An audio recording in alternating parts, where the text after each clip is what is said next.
اللہ مسبب الاسباب ہے، وہ اسباب کا پابند نہیں ہے، وہ اسباب کا محتاج نہیں ہے، اسباب اس کے محتاج ہیں۔ اگر یہ یقین ہے تو اللہ پر ایمان ہے، یہ نہیں ہے تو تمہارا ایمان اسباب پر ہے، وسائل پر ہے، ذرائع پر ہے، مادیات پر ہے، اللہ پر نہیں۔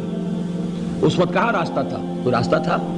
سمندر ہے اور ادھر سے لشکر آ گیا ہے۔ کلا ان معی ربی سیہدین۔ اب دیکھیے ایمان کہہ دینا آسان ہے، ہوا معکم اینما کنتم، جہاں کہیں بھی تم ہوتے ہو اللہ تمہارے ساتھ ہوتا ہے، لیکن اس کا یقین قائم ہو جائے تو زمین و آسمان کا فرق واقع ہو جائے۔ یہی بات ہوئی حضور کے ساتھ۔ غار ہے، چھپے ہوئے ہیں محمد الرسول اللہ اور آپ کے وہ یار غار ابو بکر صدیق رضی اللہ تعالی عنہ۔ اقبال نے حضرت ابو بکر کی شان میں چند اشعار کہے صرف، لیکن واقعہ یہ ہے کہ بھاری بھاری نظموں پر اور قصیدوں پر بھاری ہے، طویل ترین نظمیں اور قصیدے ہوں ان پر بھاری ہے۔ ہمت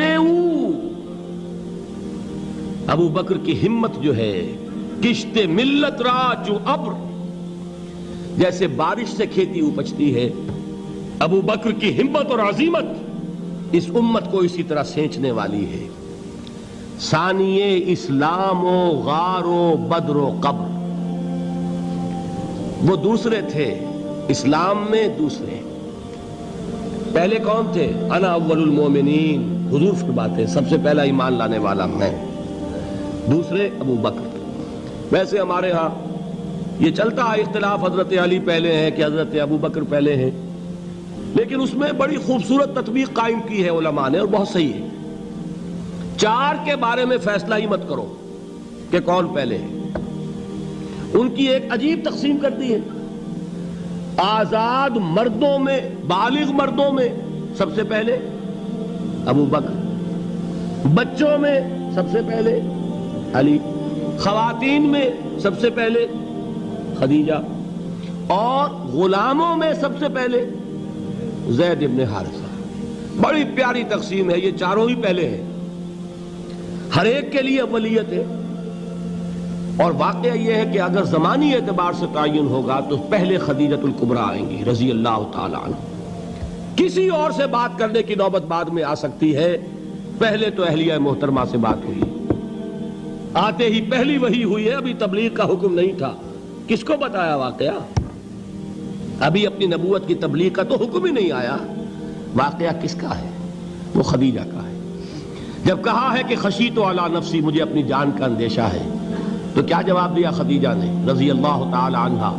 وہ صدیقۃ الکبریٰ ہے۔ صدیقات جو ہیں خواتین، ان میں چوٹی پر خدیجۃ الکبریٰ ہے رضی اللہ تعالی عنہا، اور صدیق جو مرد ہیں ان میں صدیق اکبر ہے ابو بکر صدیق رضی اللہ تعالی عنہ، لیکن صدیقات میں چوٹی پر۔ جب حضور نے فرمایا خشیت علی نفسی، کیا فرمایا؟ کیا عرض کیا؟ کیسے تسلی دی؟ نہیں، اللہ آپ کو ضائع نہیں کرے گا، آپ غریبوں کے ہمدرد ہیں، آپ مساکین کے تکالیف رفع کرنے والے ہیں، آپ بیواؤں کی سرپرستی کرتے ہیں، آپ مسافروں کی خدمت کرتے ہیں، اللہ آپ کو ضائع نہیں کرے گا۔ یہ یقین ہے اس خاتون کے اندر۔ خیر وہ ایک علیحدہ بات ہو جائے گی۔ میرے دل پر حضرت خدیجہ رضی اللہ تعالیٰ عنہ کی شخصیت کا بڑا گہرا نقش ہے، جو وہ کوئی اور ہی وقت اور موقع ہوا تو بیان ہوگا۔ بہرحال اقبال نے ایک مصرے میں جو چار اولیتیں جمع کر دی ہیں، ہمت کشت امت را چو ابر، ثانی اسلام و غار و بدر و قبر۔ اسلام میں حضور کے بعد پہلے کون؟ ابو بکر۔ غار میں حضور کے ساتھ کون؟ ابو بکر۔ بدر کی رات اللہ کا رسول سر بسجود، وہ جھاڑ، وہ گھاس پھوس کی جو جھوپڑی بنائی گئی تھی، اور وہاں تلوار ننگی لے کر پہرا دینے والا کون؟ ابو بکر۔ اور اس حجرہ عائشہ میں محمد کے بعد سب سے پہلے دفن ہونے والا کون؟ ابو بکر رضی اللہ تعالی عنہ صلی اللہ علیہ وسلم۔ وہ جو معاملہ میں سنا رہا تھا غار ثور کا، حضرت ابو بکر بھی حضور کے خیال سے لرز گئے ہیں. آپ کو یاد ہوگا کہ جا کر پہلے تمام جتنے سوراخ تھے انہیں بند کیا ہے. ایک سوراخ رہ گیا تھا جس کو بند کرنے کے لیے کوئی کپڑا نہیں تھا. وہاں اپنی ایڑی رکھی ہے. تب کہا ہے حضور سے تشریف لائیے, اور اپنے زانو پر حضور کو لٹایا ہے. اور وہاں کسی موذی جانور نے کاٹا ہے. حضور کی آنکھ لگ گئی تھی. اس وقت اس بل کے اندر جو بھی بچھو ہے کیا ہے واللہ عالم, اس نے کاٹا ہے. اس کی تکلیف کی وجہ سے ابو بکر کی آنکھوں سے آنسو ٹپک گئے. حضور کے چہرے مبارک پر پڑے ہیں تو حضور جاگے ہیں, معاملہ کیا ہے. ایڑی نہیں ہٹائی وہاں سے, مبادا وہ جانور وہاں سے نکل کر محمد الرسول اللہ کو کوئی گزن پہنچا دے. ابو بکر کی ایڑی ہے, جس طرح چاہے کھا لے, ختم کر دے, جان نکل جائے تب کوئی آنچ آئے محمد پر تو آئے, لیکن جیتے جی نہیں. وہ ہے ابو بکر. حضور کے خیال سے اس وقت حضور نے پھر اپنا لعاب دہن لگایا ہے, اور اس سے پھر آپ کی تکلیف ختم ہوئی. جیسے خیبر میں حضرت علی کی آنکھ دکھ رہی تھی, اس کو جو شفا حاصل ہوئی ہے وہ بھی حضور کے لعاب دہن سے ہوئی. تو بہرحال اس وقت انہوں نے کہا ہے کہ اے نبی یا رسول اللہ, اگر اس وقت ان میں سے کسی نے غیر ارادی طور پر بھی اپنے قدموں کی طرف جھانک لیا تو پکڑے جائیں گے. کیا جواب تھا اللہ کے رسول کا؟ لا تحزن ان اللہ معنا.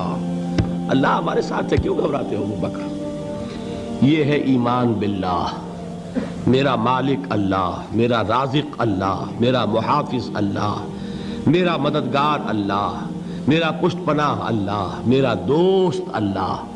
یہ دوستی ہے اللہ کی جو لب لباب ہے, حاصل ہے ایمان کا. اسی کا نام ولایت ہے.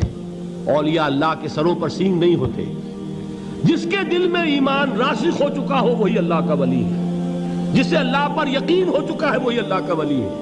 جسے یقین ہے اللہ میرے ساتھ ہے, میرا مددگار, میرا پشت پناہ, میرا ساتھی, میرا دوست, میرا محبوب, میرا محب. اللہ اہل ایمان سے محبت کرتا ہے. واللہ یحب الصادقین. ان اللہ یحب الذین یقاتلون فی سبیلہ صفا کانہم بنیان مرصوص. اللہ محبت کرنے والا, اہل ایمان محبوب, اور اہل ایمان محبت کرنے والے اللہ محبوب. والذین آمنوا اشد حبا للہ.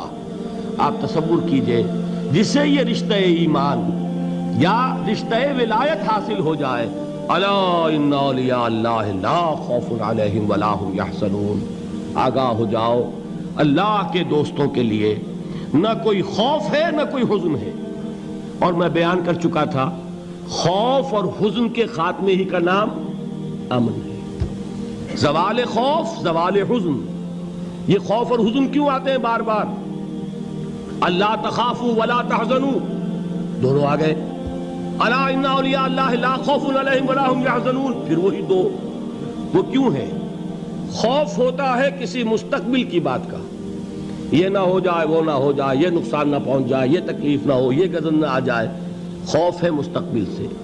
حزن ہے یہ کیوں ہوا, یہ نہیں ہونا چاہیے تھا, یہ میرا فلاں چیز میرے ہاتھ سے جاتی رہی ہے, فلاں موقع نکل گیا, اب بیٹھے ہوئے ہیں اندر ہی اندر کڑ رہے ہیں, صدمہ ہے اور رنج ہے. اور جو اللہ پر ایمان رکھتا ہے وہ جانتا ہے ما اصاب من مصیبت فی الارض ولا فی انفسکم الا فی کتاب من قبل ان نبرأها ان ذلک علی اللہ یسیر لکی لا تعصوا علی ما فاتکم ولا تفرحوا بما آتاکم واللہ لا یحب کل مختال فخور. اس زمین میں یا تمہاری جانوں میں کوئی تکلیف, کوئی مصیبت نہیں آ سکتی سوائے اس کے کہ جو اللہ نے لکھ دی ہو, اس سے پہلے کہ وہ ظاہر ہو. جس کو یہ حقیقت معلوم ہو گئی اس کو یہ طرز عمل اختیار کرنا چاہیے. جو چیز چھن جائے, جاتی رہے, چھوٹ جائے, اس پر افسوس نہ کرو. کس نے چھینی؟ دوست نے. دوست کے فیصلے پر شکایت. دوستی کو بٹا لگا رہے ہو, سرے تسلیم خم ہے جو مزاج یار میں آئے. اگر دوستی ہے تو پھر تو تمہیں گردن جھکانی چاہیے کہ ہر چہ ساقی ماریخت عین الطافست, جو بھی میرا ساقی میرے پیالے میں ڈال دے اس کا کرم ہے. جو اس کی طرف سے آئے اس پر کوئی رنج نہیں, کوئی صدمہ نہیں, کوئی غم نہیں, کوئی شکایت نہیں, کوئی شکوہ نہیں. اور جو ہوگا وہ اس کے اذن کے بغیر نہیں ہوگا, اور اس کا اذن ہوگا تو یقیناً میرے لیے خیر ہی خیر ہے, چاہے وہ ناگوار شے ہو. بظاہر مجھے اچھی نہ لگ رہی ہو، میری شارٹ سائٹڈنس میں مجھے وہ نظر آ رہی ہے کہ میرے لیے بری ہے، لیکن قرآن نے کہا ہے عسیٰ ان تکرہوا شیئا وہو خیر لکم وعسیٰ ان تحبوا شیئا وہو شر لکم واللہ یعلم وانتم لا تعلمون۔ ہو سکتا ہے تم کسی چیز کو ناپسند کرو درحال ہے کہ اسی میں تمہارا خیر ہو، اور ہو سکتا ہے تم کسی چیز کو پسند کرو درحال ہے کہ اس میں تمہارا شر ہو۔ اللہ جانتا ہے، تم نہیں جانتے۔ جب مجھے یہ بات معلوم ہو گئی، میں نے اپنا معاملہ اللہ کے حوالے کیا۔ سپردم بے تو مایا خیش را تو دانی حساب کم و بیش را، اے رب جو تو چاہتا ہے وہ ہو، تیرے علم میں جو شے میرے لیے خیر ہے وہ ہو جائے، میری کوئی پسند نہیں، میری کوئی چاہت نہیں، یہ ہے راضی برضائے رب۔ اکبر الہ آبادی نے اسے کہا ہے رضائے حق پہ راضی رہ، یہ حرف آرزو کیسا، خدا خالق، خدا مالک، خدا کا حکم تو کیسا۔ جب میں آ گیا بیچ میں، میری پسند، میری مرضی، میری خواہش، میری چاہت، یہی تو شرک ہے۔ ما شاء اللہ کان وما لم یشاء لم یکن، جو اللہ نے چاہا وہ ہوا، جو اس نے نہیں چاہا نہیں ہوا، اختیار اس کا ہے، میرا تو نہیں۔ رضائے حق پہ راضی رہ، یہ حرف آرزو کیسا، خدا خالق، خدا مالک، خدا کا حکم تو کیسا۔ اقبال نے اسے کہا ہے فارسی میں، اب آپ کہیں اس کا ترجمہ بھی کرو تو وہ مجھے ذرا اس وقت کچھ بہت ہی بدذوقی کسی بات نظر آئے گی۔ جائیے پوچھئے کسی سے جسے فارسی آتی ہو۔ برو کشید ز پیچا کے ہست و بود مرا، چے اقدہا کے مقام رضا کشود مرا۔ مجھے تو تمام پیچ و خم سے نکال دیا اس مقام رضا نے، میں راضی برضائے رب ہوں، جو فیصلہ اس کا میں اس پر راضی۔ تو کہاں کا حزن اور کس کا خوف، یہی زوال حزن اور زوال خوف، یہی ہے امن، یہ نتیجہ ہے ایمان کا۔ تو جان لیجئے یہ ہے لب لباب، یہ ہے حاصل ایمان کا، یہ ہے تو ایمان ہے، یہ نہیں ہے تو ایمان نہیں۔